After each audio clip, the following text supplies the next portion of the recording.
Bonsoir à toutes et à tous et bienvenue dans ce journal. C'est hier qu'ont été révélés les chiffres de la délinquance en 2009 en France.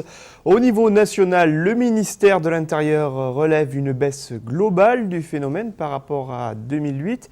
1,04%.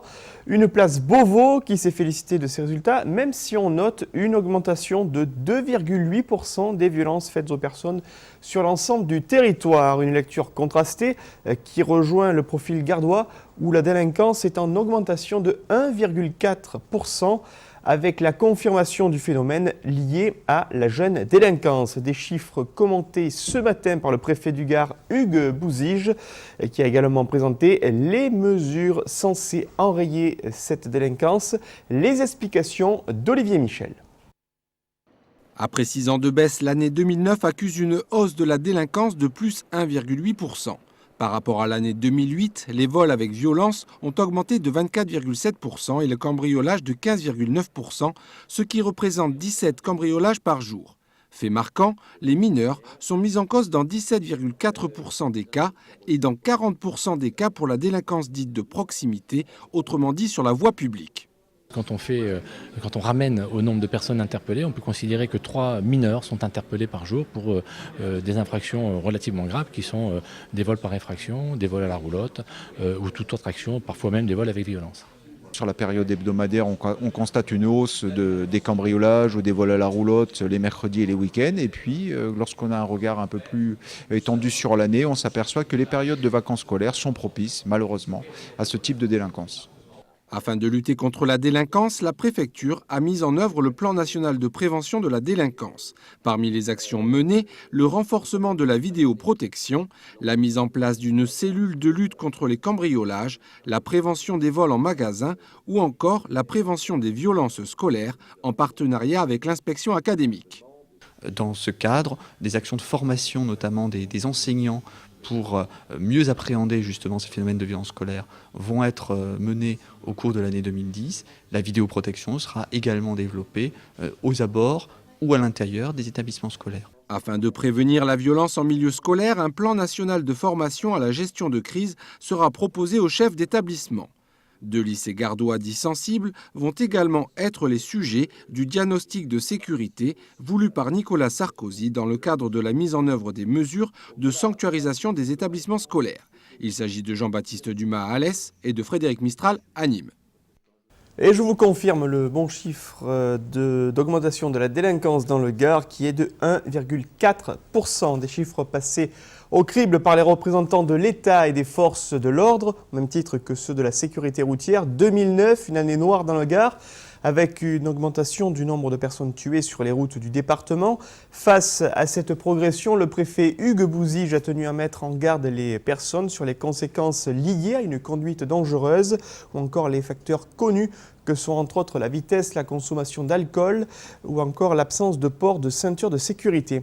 Je vous propose d'écouter Hugues Bouzige au micro d'Olivier Michel. Là, je lance un appel à nos concitoyens. Faites attention, la route est dangereuse. Il faut préserver nos existences. Il faut aussi, bien entendu, préserver celles de ceux que l'on croise sur la route. Ça doit être un lieu civique et non pas un lieu de violence. L'année 2009 a connu une hausse du nombre de tués sur les routes du Gard de 30%. Alors qu'en 2008, 69 personnes y ont perdu la vie. Elles ont été l'an passé 90. Un chiffre éloquent. Prenons le nombre de communes du Gard qui ont moins de 100 habitants et disons-nous que ce sont des communes rayées de la carte. 90 personnes, si un avion s'écrasait avec 90 personnes à bord, il y aurait une émotion mondiale. Malheureusement, ces chiffres sont assez banalisés et j'imagine, en plus de ces familles endeuillées, j'imagine tous ceux qui sont durablement handicapés avec les conséquences irrémédiables que ça leur cause et bien entendu des vies de famille complètement transformées et chamboulées. Sur les 90 tués, 61 étaient à bord d'une voiture. 15 sur un 2 roues motorisé, 12 étaient des piétons et 2 des cyclistes. En cause, toujours les mêmes comportements, la vitesse et l'alcool. 25% des accidents mortels ont eu lieu alors que les conducteurs étaient sous l'emprise de l'alcool. C'est toujours la vitesse qui reste la première cause, une vitesse excessive par rapport aux conditions de circulation avec la perte de contrôle. Ensuite vient la consommation d'alcool au volant et de stupéfiants qui est de plus en plus fréquente. Et enfin, beaucoup de chocs frontaux liés à un manque de concentration, peut-être parce que la personne téléphone au portable ou bien parce qu'elle discute, elle quitte sa voie de circulation et vient percuter la voiture qui vient en face. On a le dernier facteur aggravant, c'est l'absence de port de ceinture de la sécurité à l'arrière qui vient malheureusement aggraver les accidents. Afin de faire baisser le taux de mortalité sur les routes gardoises, en plus des 16 radars automatiques existants, la préfecture du Gard a prévu l'implantation de 7 nouveaux, auxquels s'ajouteront 7 autres radars de feu rouge. Alors que nous ne sommes que le 15 du mois de janvier, 2 personnes ont déjà perdu la vie sur les routes gardoises. Et l'actualité de ce vendredi 15 janvier, toujours endeuillée par le tremblement de terre qui a frappé Haïti mardi dernier et à la suite duquel le milieu associatif se mobilise fortement. Le ministère des Affaires étrangères évoquait ce matin que le bilan des victimes françaises était passé à 6 personnes décédées. 1400 Français sont recensés en Haïti, dont 1200 pour la seule ville de Port-au-Prince, une capitale où on recense pour l'heure quelques 300 000 sans-abri, alors que la Croix-Rouge estimait hier soir le nombre de victimes entre 40 000 et 50 000 personnes, sans toutefois qu'un bilan officiel n'ait été encore communiqué. À Nîmes, le Secours populaire a pour sa part investi la galerie marchande d'une grande surface afin de collecter des fonds en faveur des victimes du séisme. Les explications de Laurie Baillet sur des images d'Alain Bellon. Le Secours populaire français se mobilise pour recueillir des fonds nécessaires à la solidarité envers les sinistrés du tremblement de terre qui a dévasté la capitale d'Haïti. Quand il y a un drame, il est de notre devoir d'aller au-devant des gens. Et dans un centre commercial, il y a beaucoup de personnes qui circulent dans la galerie marchande pour permettre au maximum de personnes, effectivement, de prendre part à la solidarité. Pour Haïti, c'est que des dons financiers. Mais on peut aussi collectivement imaginer des initiatives, par exemple un match de foot, des collectes, des concerts, des peintres qui vendent leurs tableaux, pour dire, ben voilà, avec nos compétences, on fait quelque chose pour venir en aide à la population d'Haïti. Et le Secours populaire français est tout à fait prêt à être le partenaire pour mettre ces gens en mouvement. Le Secours populaire sera présent ce samedi au centre commercial Carrefour Étoile et envisage d'autres actions dans les jours et semaines à venir. Et toujours concernant l'actualité gardoise, 29 pompiers se sont envolés ce matin pour Port-au-Prince, la capitale du pays, particulièrement touchée puisque située à seulement 12 km de l'épicentre du séisme. C'est à bord de 2 avions, un A330 et un A340, que l'équipe médicale légère du SDIS du Gard a décollé aux côtés de policiers et de gendarmes afin de déployer en Haïti un hôpital de campagne équipé d'un bloc opératoire et d'une réanimation baptisé ESCRIM, soit l'élément de sécurité civile rapide d'intervention médicale. Ce dispositif a une capacité d'hospitalisation de 30 lits et présente une autonomie complète de 15 jours. Et puis, sachez toujours concernant Haïti que le sénateur-maire de Nîmes, Jean-Paul Fournier, a annoncé aujourd'hui qu'il allait proposer au prochain conseil municipal que la ville de Nîmes apporte une aide financière à la Croix-Rouge française afin de soutenir l'action engagée sur le terrain. Au chapitre médical, le CHU Caremo à Nîmes a présenté un premier bilan de l'utilisation de son robot chirurgical qui a considérablement amélioré le niveau d'opération dans certains domaines. Un équipement moderne assurant les patients d'une intervention optimale en termes de moyens et donnant plus de confort aux chirurgiens. En 2010, la chirurgie évolue, avec elle son matériel et la formation de ses praticiens. L'occasion également pour le Conseil général du Gard de rappeler son investissement en la matière. Plus de détails dans ce sujet d'Alain Bellon. Après 6 mois d'utilisation, le nouveau robot chirurgical du CHU de Nîmes laisse présager un avenir prometteur. 93 interventions ont eu lieu dans divers domaines. Ce robot est utilisé en multidisciplinaire, 4 grandes disciplines. L'urologie, bien sûr, mais aussi la gynécologie obstétrique, la chirurgie digestive et l'ORL. Nous pensons que la qualité de vie post-opératoire des patients sera vraiment améliorée. Et nous sommes persuadés qu'en entrant résolument dans la chirurgie de demain, nous maintiendrons un grand intérêt pour les chirurgiens et qu'ainsi les chirurgiens les plus brillants des nouvelles générations resteront sur la région. Les années à venir immédiates sont des années d'évaluation. Il va falloir que toutes les équipes de France qui sont équipées de robots évaluent leurs résultats et les présentent. Si ces recherches sont positives, tout le monde va s'équiper. Nous attendons pour très bientôt des robots avec double console qui vont permettre aux chirurgiens formés d'entraîner en même temps un chirurgien plus jeune. Donc la formation va être vraiment réelle. Cette acquisition permet au CHU de Nîmes de déposer des projets universitaires de recherche. Dans ces 6 mois, une première chirurgicale a été réalisée par le docteur Benjamin Lallemand concernant l'ablation totale de la thyroïde avec assistance robotique. Le montant pour acquérir ce robot chirurgical a été de 1,8 million d'euros, cofinancé par le CHU de Nîmes et le Conseil général du Gard. La décision que j'avais prise d'annuler 4 années de vœux à 150 000 euros par an pour 600 000 euros et de permettre, c'était ça l'objet, c'était de permettre l'achat de ce robot. Sans ces 600 000 euros, ils ne pouvaient pas l'avoir. On est donc la seule ville, le seul CHU en Languedoc-Roussillon à avoir ce robot en tant qu'hôpital public. L'acquisition d'un deuxième robot est dans toutes les têtes, afin de répondre à une demande grandissante des spécialistes. Je peux vous dire qu'aujourd'hui, ça fait vraiment plaisir de voir que tout le monde veut travailler et progresser et utiliser le robot chirurgical. Et une large page musique avec Nîmes qui poursuit sa première semaine complète de spectacles de flamenco dans le cadre des 20 ans du célèbre festival. Ce soir au programme Javier Barón, le danseur au théâtre, et les artistes français à l'Odéon en seconde partie de soirée. Mais nous allons revenir sur la prestation de l'un des grands maîtres du chant, j'ai nommé El Cabrero, qui a gratifié le public du théâtre de Nîmes d'un récital des plus intenses mercredi soir. Je vous propose quelques morceaux choisis sur ces images de Guillaume Vitrouillet. Mercredi, le théâtre de Nîmes a une fois de plus consacré une soirée entière au chant dans le cadre des 20 ans du festival de flamenco. Sur scène, José Domínguez Muñoz, alias El Cabrero, a proposé un tour de chant passionné, précédé en première partie par un récital de Rafael Rodríguez El Cabeza, guitariste accompagnateur du maestro del cante. Después vinieron los hombres,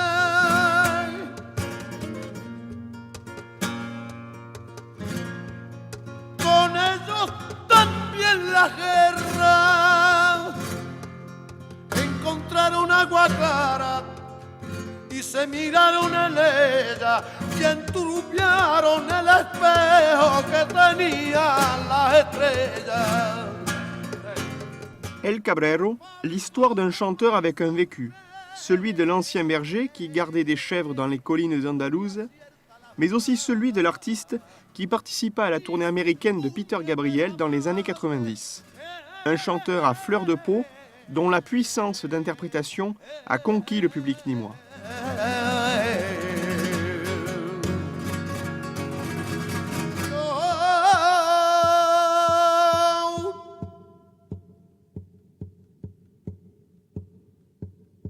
Como murió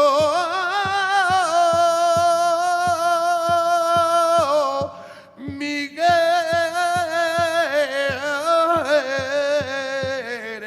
Hernández,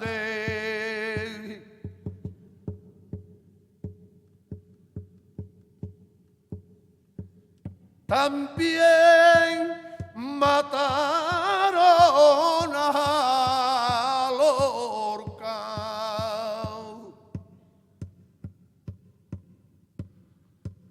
Se murió Miguel Hernández,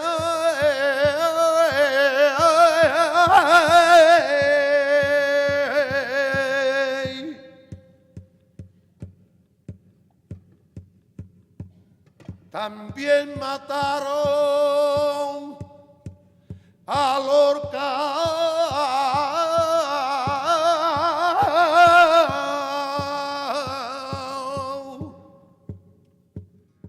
Un véritable cri du cœur qui a su toucher l'assistance.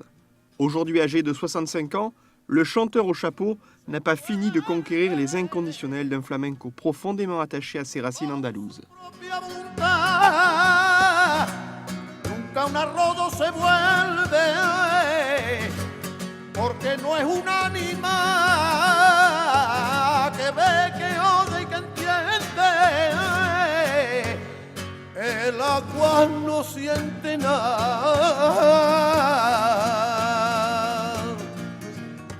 Se paró frente al Banco Andalucía, caballo se paró y relinchando decía: paga las trampas, cabrón, déjate de romería.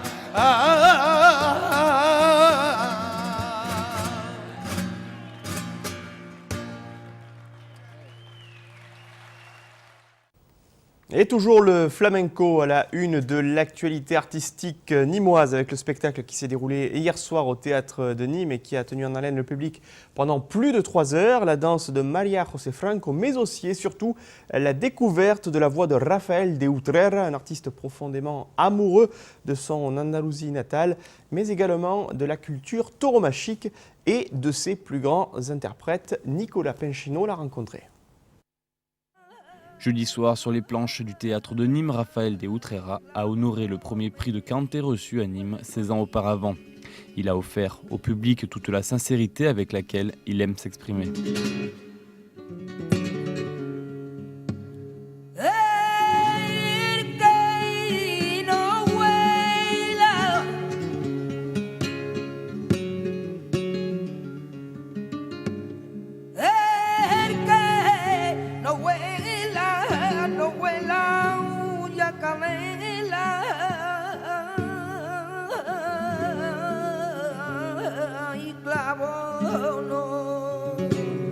Le chanteur originaire de Utrera dans la province de Séville a déjà accompagné les plus grands, Paco de Lucia, Vicente Amigo et plus récemment à Nîmes en 2008, José Antonio Rodriguez.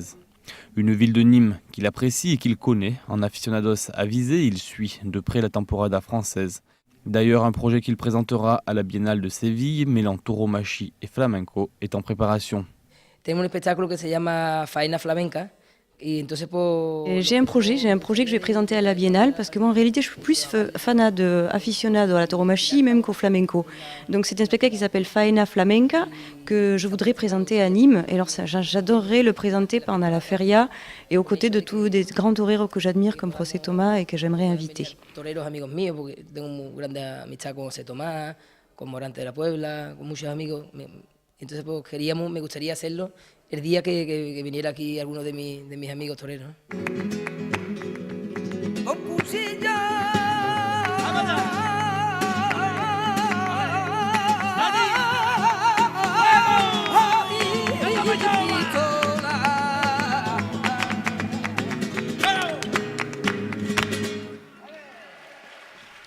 En deuxième partie, place à la danse, avec Maria José Franco qui avait également reçu le prix de danse à Nîmes en 1995. La danseuse de Cadix était entre autres accompagnée au chant par Carmen Grillo.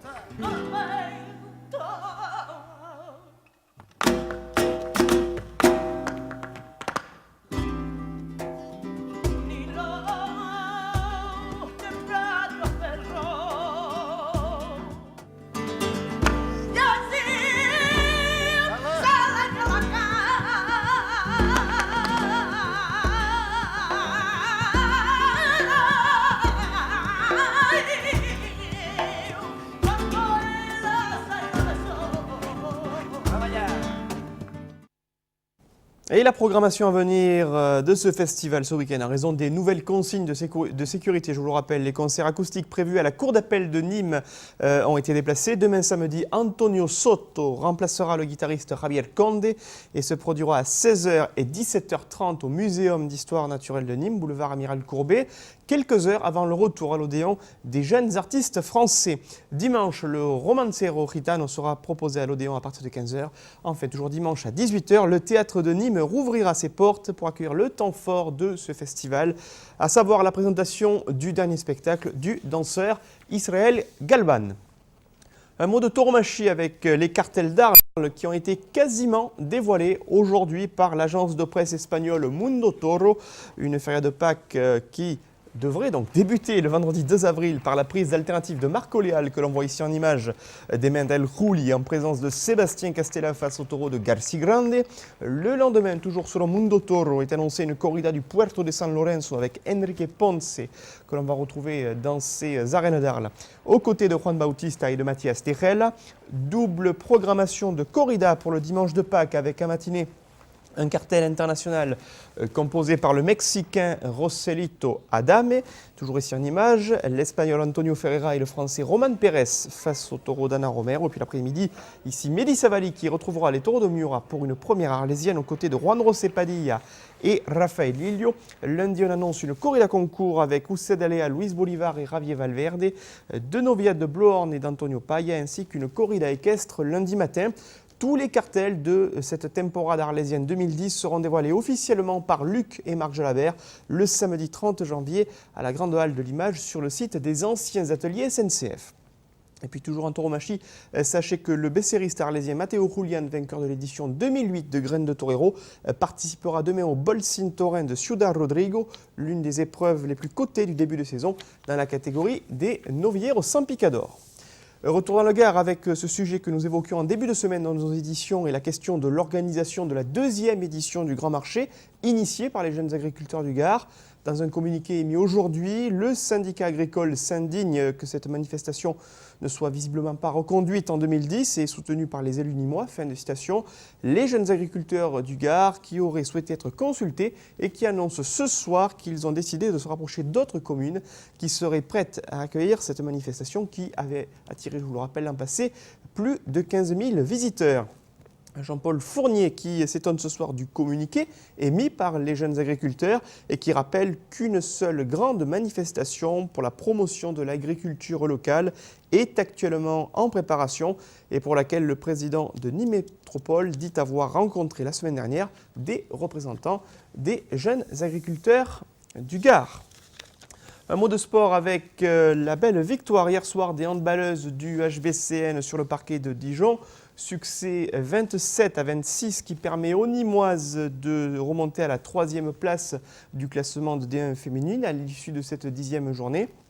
Et puis en football, le Nîmes Olympique joue ce soir à partir de 20h face à Vannes dans le cadre de la 20e journée du championnat de France de Ligue 2. On va tout de suite découvrir la composition de l'équipe retenue par Jean-Michel Cavalli. Là, c'est le groupe, mais l'équipe seront alignées. Puis de Bois dans les buts. Et puis on retrouvera sur le terrain Stozic, So, Poulain, Aïtzbaï, Mostefa, le capitaine, Keita, Mukanjo, Sidibé toujours en défense, Mandriki ainsi que Boli, l'une des dernières recrues du 11 nîmois. Et puis sur le banc, Al-Shaibani, le gardien, ainsi que Zbaï, Boconiano, Bayo, qui n'est pas titulaire ce soir, ainsi que Delors. Et puis du côté d'Arles, l'équipe nous a également été communiquée. Arles qui joue ce soir dans le cadre de la 20e journée en terre ajaxienne, avec Merville dans les buts, une défense composée par Elie, Reynaud, Essor, Vergerolles, le capitaine Piocel, Ndiaye, Ayas, et puis à la pointe de l'attaque asséiste, Psom, Dalé et Diawara. Le banc, on retrouve le gardien Hubert, ainsi que Guise, Cirelli, Corrèze et Matlouti. Voilà en ce qui concerne les matchs de ce soir en Ligue 2. Et puis toujours concernant le Nîmes Olympique, tous les matchs concernant l'association Nîmes Olympique auront bel et bien lieu ce week-end, alors qu'un rassemblement de protestation était annoncé dans un premier temps demain au centre de formation. Plusieurs cadres et parents souhaitaient des garanties de la part des membres du conseil d'administration du Nîmes Olympique. Apparemment, ces dernières ont été apportées.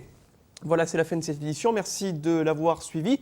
Vos rendez-vous de la soirée sur Télémiroir. Marlène Laroche qui vous emmène à Nîmes dans le cadre de l'émission Territoire du côté de la chapelle des Jésuites pour découvrir les mosaïques romaines avant de prendre la direction du Greux du Roi et du célèbre Siquarium. Merci de votre fidélité à Télémiroir et très bon week-end en notre compagnie. Au revoir.